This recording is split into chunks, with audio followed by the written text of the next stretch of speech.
up, everybody? Keith, aka Gator Guy 231. It's Tuesday, August 11th, and we have another two-game Europa League slate today. Looking forward to it. Yesterday was crazy. I was joking with our Discord chat.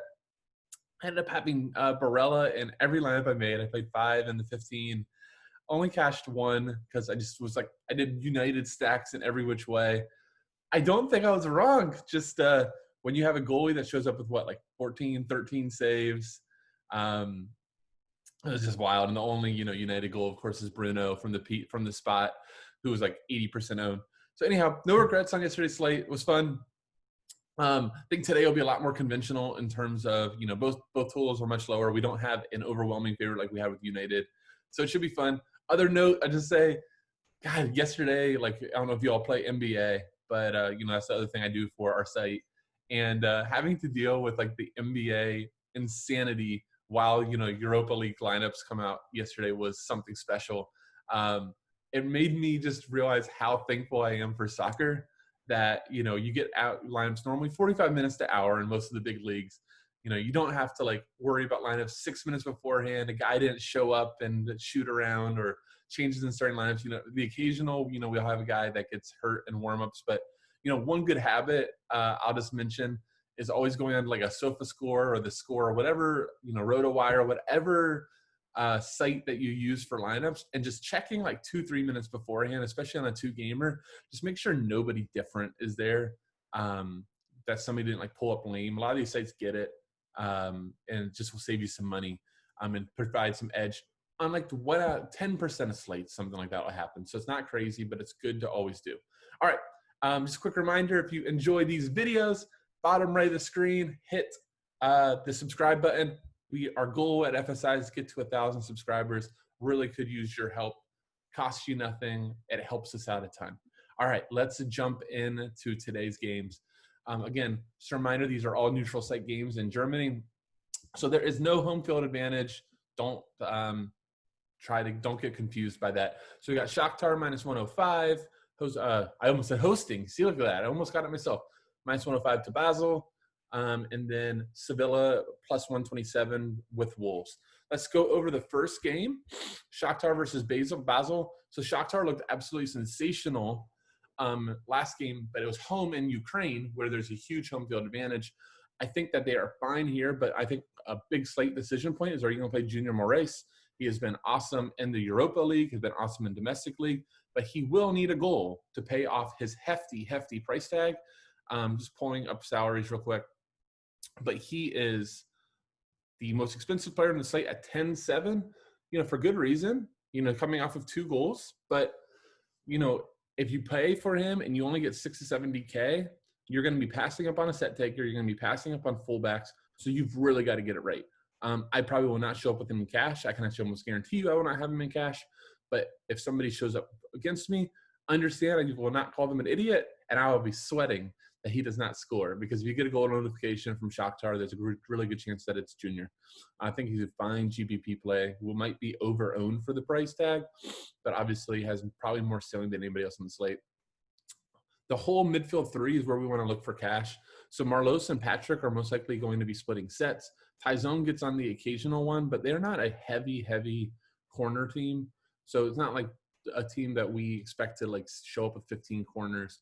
But Marlos has, for about 2-3 years in Champions League and Europa League been the guy to go to. He's priced up at, 7,400, but I think that's pretty fair for his floor. 13 floor points in the game versus Wolfsburg. That included only 1 cross, 4 fouls drawn, 3 shots. That's just kind of his game. I still think that you probably see 3-4 crosses here from him. But, he plays wide position. Playmaker. The one thing about Shaktar, you'll notice a ton of Brazilians. They're kind of a hub for the Brazilian guys to get over to Europe to try to show out. But a lot of them just end up staying for years. So, this was Fred's team as well before he went to United. So Marlos is fine. Patrick, to me, is a little overpriced for the matchup. He's going to be popular because of his Europa League logs. But if you go back into the season, where we don't have Opta data, but we do still have their stats, And for the season, he only finished with 4 goals, 6 assists, and 22 starts. So he's a fine player, right? Just I sit there looking maybe for half the sets, which is not even a guarantee. I think I'm better off going to Ty Zone, who scored 10 goals in their season. Does not have the logs that Patrick has for Europa League, but I'm looking at a bigger sample. No Ty Zone is a wide player. Occasionally takes a set piece as well. So that's the other thing with Shaktar is like their sets are kind of all over the place. But he scored 10 goals, 6 assists. I believe. Let me double check you before I get a comment that says you didn't check it right. That happens. For those that are like, really? Yes. 10 goals, 4 assists in the Premier League. So, yeah, I think that there's more upside there. He's also forward eligible, which I think is big on the slate if you're not going to be chasing the Rauls or the Moraes like me. I'm a conservative player for cash in terms of looking for floors, so I like Ty Zone more. Marcos Antonio probably pick up some steam, but he's very much defensive midfielder, so whatever. Fullbacks are fine. I just would say that on this slate, there's no, like, stud fullbacks that you need in this game. Probably the top fullbacks on the slate are from the Sevilla side of things, with a special shout out to Widmer, who just always produces. So, I mean, I think the 3 best fullbacks are Widmer, not Esquerdo, Reguilon, and Navas. But if one of these guys fit, go for it. I think that covers Shaktar. On Basil's side of things, Samuel Campo is my favorite player on their side. He's only 5,700, takes almost a monopoly of sets. You will see Fabian Frye jump on a few as well. But Campo, more attacking position, just been very good in domestic league too. I think we get a little bit of bargaining on him at 5,700. Stocker, Palulo, Cabral, or more GPP. I would not be shocked if anybody shows up with them in cash. Just they're, more on, they're on a dog. They don't have sets, so they're going to fall more in like last man in or GPPs for me. Fabian Frye, I completely get it. His logs are amazing. He scored in 3 straight. He's good in domestic league. I just think 6,700 for really like not much floor at all is just too much. He is going to be goal dependent to really hit value at that number. Petretta and Widmer are fine fullbacks. I landed on Petretta in a few builds, so I think he's fine. I think he's all the way down at 4,300, so I'm good with that. Widmer, very much in contention as the top fullback on the slate. Guy just produces, whether it's tackles, whether it's crosses. Just one of those guys that always shows up. So I like him as well. All right, on to the Wolves versus Sevilla side. These are clubs that we know a lot more. If you've been playing a lot of DFS soccer, Sevilla shows up on a ton of La Liga slates, and obviously Wolves on a ton of EPL slates. Let's just start with Wolves. I'm going to make an argument that there's really only 1.5 cash plays on Wolves. Sevilla to end the season was absolutely sensational defensively, so that takes me off of Raul Jimenez, especially with where Raul's priced at 8,200. I think he'll be fairly popular, and he's got to score. They're slight dog. It's only 2 total, so I think that I'm full out on the fade. João Moutinho takes 100% of sets. I think he's pretty safe to go 90 here too. So at 5,900, I think he is really very much in play as a midfielder. I talked about it a lot. His type of mold is just somebody that, as I'm like seeing myself kind of, so I do like more and more of this content, kind of seeing myself change as a DFS player. And he's more and more of a guy that I just want to really be careful how I play him. Cash, he's fine. Like, he'll be plenty popular. Takes a monopoly set pieces, but he provides no open value other than those sets. So if the game flow is not in your favor, right? If, Sevilla has the ball 60% of the time, the Wolves aren't generating corners, like, you could just look down, see your 5,900 João Moutinho at 40K and just pull your hair out, knowing that the only way you're getting the value is if on one of these, like, next 3 corners in the next 40 minutes is a goal going to happen from his foot.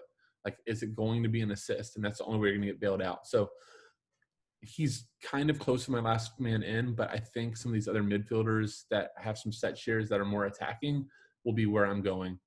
Ruben Neves is fine for open play value, but that's what he generates. The other cash play is Adama Traore. Really struggled last game, but he is somebody that we know, will cross the ball a ton.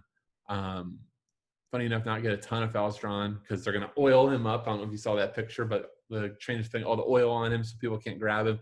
And he's actually talked about he doesn't want to go to ground. His goal when he gets fouled is to go by the guy still. But which is great for him. Bad for us DFS players that want that 1 DK for foul drawn.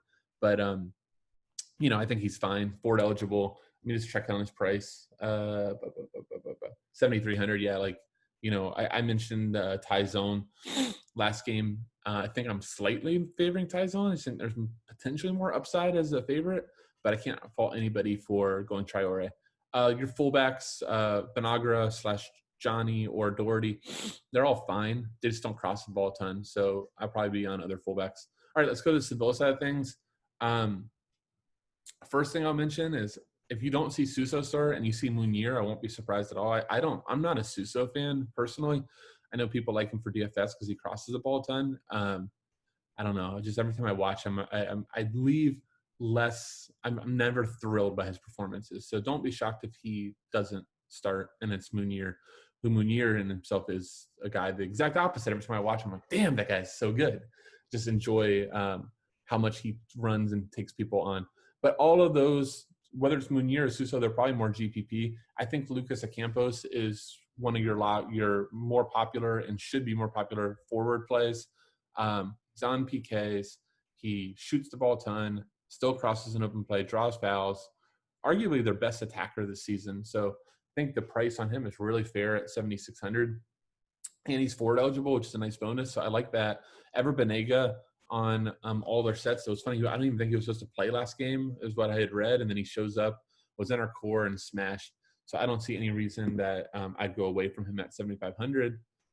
If for some reason he wasn't in, you probably see Joanne Jordan get onto most sets. He's fine without them at his price, just, you know, if you need it. I've kind of mentioned it a couple times. Reguilon, who was not on the slate last time and scored, total DK tilt for you guys because he was going to be a top play. And Jesus Navas, both are very active fullbacks. Sevilla does like to attack through those fullbacks. So both have good crossing floors, get plenty involved in the offense, have no problem with either. And then I think I mentioned it, but like as Nesri, Suso, to me, are more GPP just because Wolves are a good defensive squad. So, you know, they would need a goal to really get close to value. All right, that's going to do it for this 2-game slate. Starting tomorrow. Is it tomorrow? Let me just double check. I think that we have Champions League back tomorrow. Yeah, but only 1 game for each of the next 4 days. So I'm guessing it's going to be showdown season on DraftKings. Hopefully there'll be some classic like 2-gamers too. That'd be nice. But definitely we'll be back to preview those. So make sure you stay tuned. And good luck today. See you.